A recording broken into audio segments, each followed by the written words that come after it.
And now, it's time for another Dice Tower review with Tom Vasel. Hey everybody, I'm Tom Vasel, and today we're taking a look at a game called Imagician. This is a game in which you are going to be connecting things on a sheet, kind of like connect the dots, except you don't know where the dots are.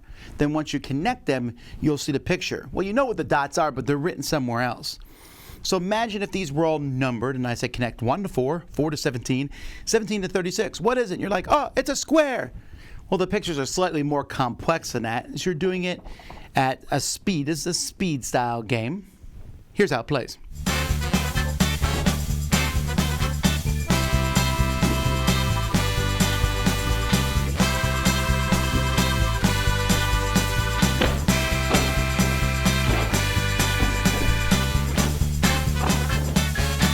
Each player is going to have a sheet that looks like this. They're all exactly the same, and you'll get a marker. And there is a ton of cards, two-sided cards, that are included with this game. And you're going to get one at random. And you're going to draw a picture connecting the different things on here at the same time. Everyone's doing it at the same time. You have a timer to keep track of, make sure you're hurrying up. So for example, this says connect this to the spider. So where is that black spider? It shows it right here. So I draw that line there. And then the spider to the snail down there, and then back up. So those are all connected with a line. So I'll do the same thing here. So I'm going to find, what you're doing is you're looking for these on here. So that one's here, and that's going to go over to that one. And then this next one shows a star on it. That means when you go through that one, you're going to curve. So I'm going from this mushroom to that mushroom. And of course, I'm looking for this on the board, and for some reason, I'm not finding it right now. And everyone's doing this at the same time. So it makes it a bit of a tricky maneuvering here. Where is that mushroom? Not that one. Nope, nope, nope, nope, nope, nope. Alrighty. Well, maybe I'm looking at it upside down. So now I turn it upside down in my head and look at everything, and I'm still not finding it. Well, I'll look for the green heart thing that I'm going through. So it's a frog. So there's the frog that I'm going to be going through, and there's the thing I'm going to. So I'm going to curve through that like this. All right, so everyone is doing that at the same time. And now I have this spider, the same spider I was in earlier, going to the snake. So it goes over like that. Those two connect. And then finally I got one more. I'm going to be connecting this red fish here, and I'm going to be connecting that to this plant, going through the snake, curving it, and then curving through here. Then once you're done drawing everything, then you have to guess what it is. And you can turn it sideways and stuff. I'm thinking this is a globe. So then I'll write what I think it is up here.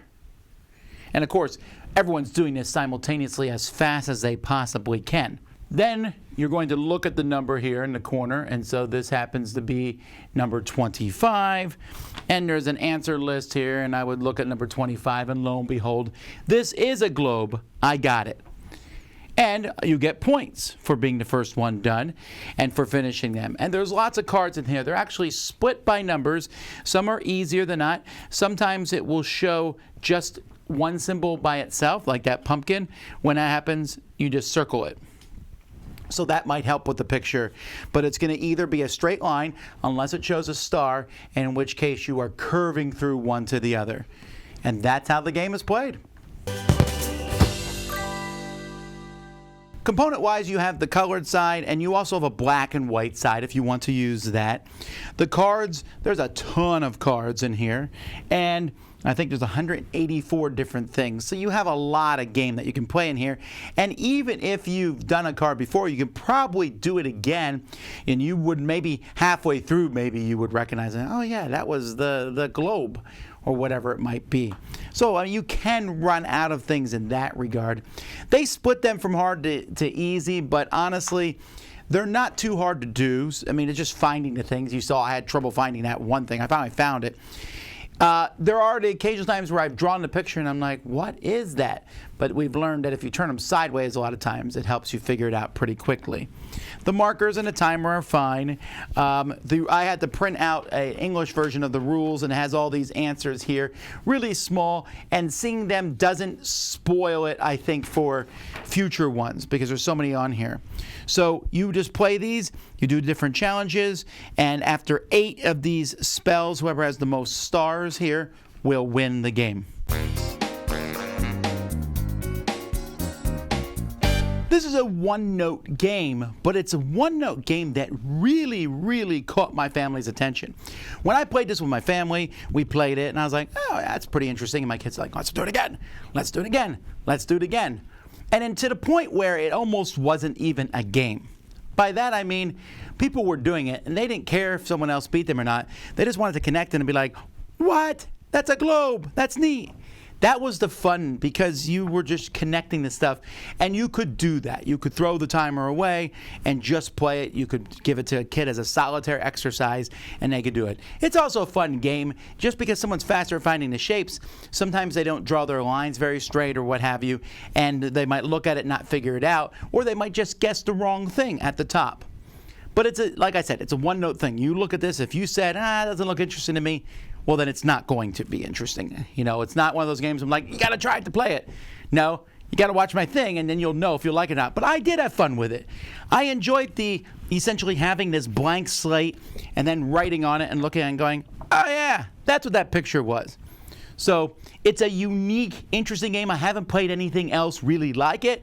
It's fun, and I think it works really well in family situations. And there you go. That's Imagician. I'm Tom Vasel. We'll see you next time. Dice Tower Judgment approved.